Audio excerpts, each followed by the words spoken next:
સૌને નમસ્કાર. ભારતના ચૂંટણી પંચ દ્વારા ખાસ સઘન સુધારણા 2026 એટલે કે એસઆઈઆર અંતર્ગત જે કામગીરી થઈ છે તેમાં આજે 19 ડિસેમ્બરના રોજ બનાસકાંઠા અને વાવ થરાદ જિલ્લાની ડ્રાફ્ટ એટલે કે મુસદ્દા મતદાર યાદી પ્રસિદ્ધ કરેલ છે.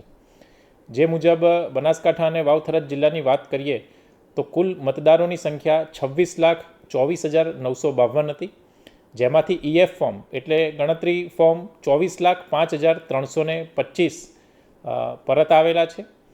એએસડીના કારણે એબસન્ટ, શિફ્ટ, ડેથ જેવા કારણોના કારણે કમી થયેલા મતદારોની સંખ્યા 2,19,627 છે અને આથી જે ફાઇનલ ડ્રાફ્ટ રોલ છે તેમાં 24,05,325 જેટલા મતદારો છે તેમનો સમાવેશ કરવામાં આવેલો છે.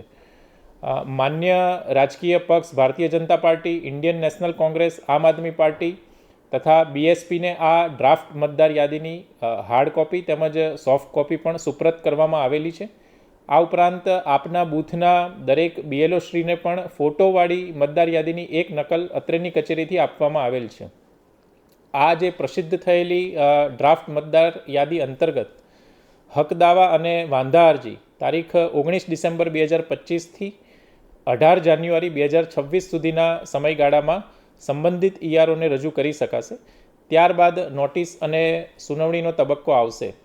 નોટિસ અને સુનાવણીના તબક્કા દરમિયાન હક દાવા અને વાંધા અરજી આપેલા હોય તેવા મતદારો, આ ઉપરાંત જિલ્લામાં જે નો મેપિંગ એટલે કે 2002ની મતદાર યાદી સાથે જેનું મેપિંગ થઈ શક્યું નથી તેવા કુલ 64,336 મતદારોને 19 ડિસેમ્બર 2025થી 10મી ફેબ્રુઆરી 2026 સુધીના સમયગાળા દરમિયાન સંબંધિત વિધાનસભા મતદાર નોંધણી અધિકારી અથવા મદદનીશ મતદાર નોંધણી અધિકારી સમક્ષ રૂબરૂ સાંભળીને મતદાર દ્વારા રજૂ કરેલ આધાર પુરાવા મુજબ આગળનો નિર્ણય કરવામાં આવશે. દરેક ઈઆરઓ શ્રીની કચેરી તથા એઈઆરઓ શ્રીની કચેરી ખાતે કુલ 27 જેટલા હેલ્પ ડેસ્ક કમ ડોક્યુમેન્ટ કલેક્શન સેન્ટર પણ સમગ્ર બનાસકાંઠા અને વાવ થરાદ જિલ્લામાં શરૂ કરવામાં આવેલા છે, જ્યાં આગળ કચેરી સમય દરમિયાન જે 64,336 નો મેપિંગવાળા મતદારો છે એ પોતાના આધાર પુરાવા રજૂ કરી શકશે અને તેમના આધાર પુરાવા રજૂ કર્યા બાદ અત્રેથી અહીં આગળની કાર્યવાહી કરવામાં આવશે.